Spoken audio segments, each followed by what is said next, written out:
안녕하세요. 매일 한 구절 묵상입니다. 오늘도 하나님의 말씀을 읽고 그 말씀의 은혜를 누리는 하루가 되시기를 축복합니다. 우리 신약은 지금 요한복음으로 넘어왔는데 오늘 2장의 말씀 그중에 일부를 읽도록 하겠습니다. 그 유명한 가나 혼인잔치에서 물을 포도주로 바꾸었던 예수님의 기적의 이야기입니다.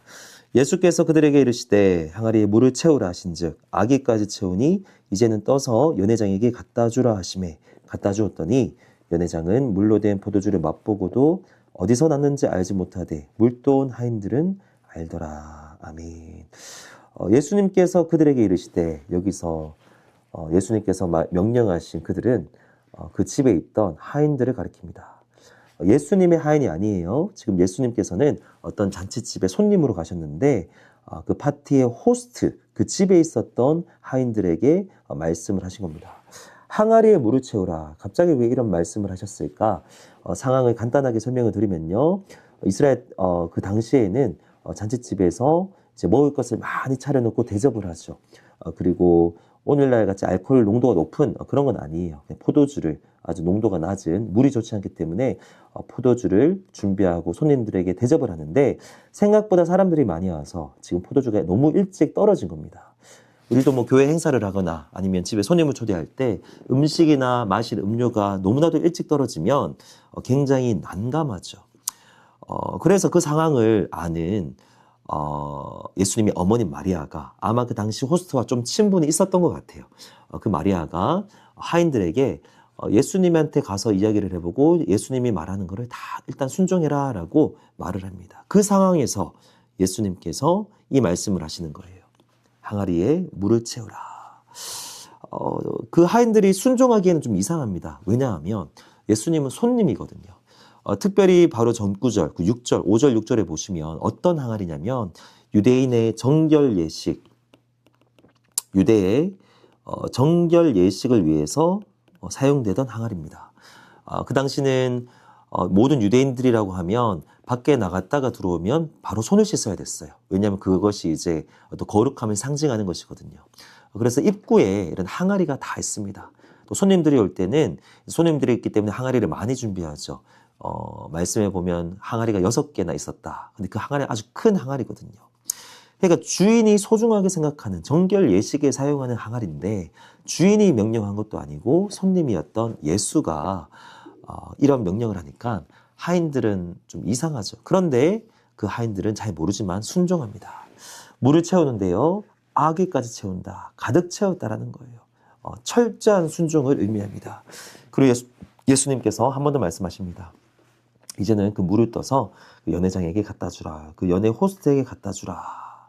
이것도 이상한 거예요. 분명히 물을 채우라 그래서 물을 채운 것도 이상한데 지금 하인들이 가져가야 될 거는 포도주거든요.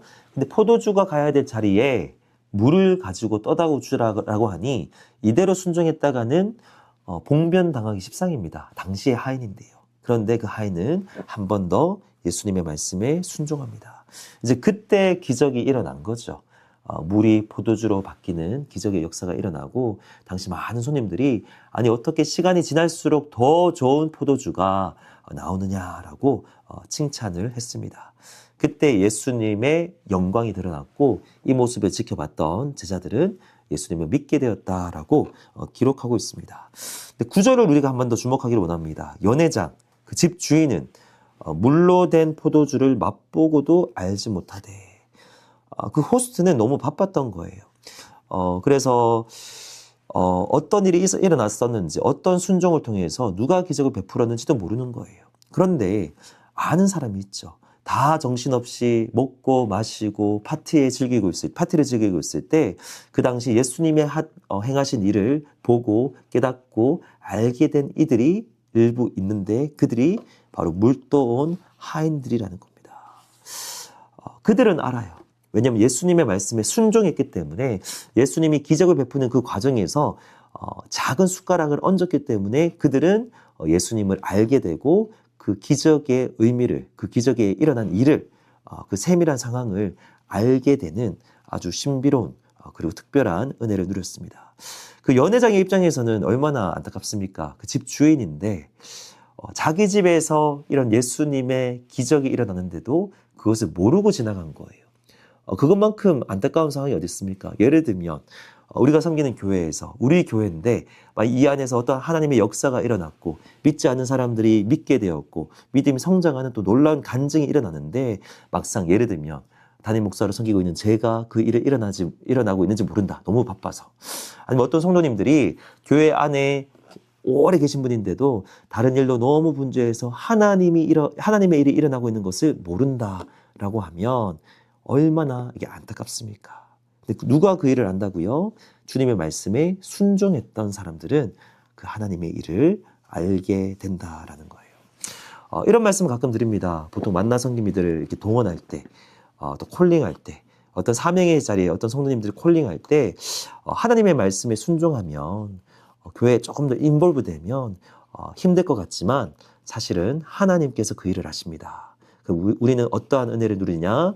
마치 우리가 공연에 갔는데 가장 좋은 자리에서 1열에서 가장 앞줄에서 그 공연을 생생하게 가장 앞에서 생생하게 지켜보는 것과 같은 그 은혜를 우리가 느끼게 될 겁니다. 하나님께서 저 사람을 어떻게 변화시키시는지, 하나님께서 어떻게 자신의 일을 행하시는지를 가장 앞쪽에서 우리는 보게 될 것입니다. 라는 말씀을 하곤 하거든요. 맞습니다. 순종하는 사람은 하나님의 일을 보게 되고 생생하게 경험하게 되는 은혜를 누립니다. 오늘 우리에게 주신 말씀, 어떠한 것인지 모르지만 오늘 하루 주신 말씀으로 주신 어떤 명령, 아니면 우리에게 조금 요구하시는 어떤 하나님의 또 선하신 명령이 있다면 순종하시기를 축복합니다. 그러면 하나님의 일을 바로 옆에서, 바로 앞에서 함께 보고 기뻐할 수 있는 줄로 믿습니다. 하나님 아버지 감사합니다. 오늘 이 말씀을 통해서 우리도 이 하인들처럼 이해되지 않지만 주님의 말씀에 철저하게 순종하게 하셔서 하나님의 역사하심을 가장 앞쪽에서 보고 또 그 일을 깨닫게 되는 은혜를 누리게 하여 주시옵소서. 바로 근처에서 주님의 일이 일어나고 있는데도 다른 일 때문에 알지 못하는 안타까운 일이 없게 하여 주시옵소서. 예수님의 이름으로 기도합니다. 아멘.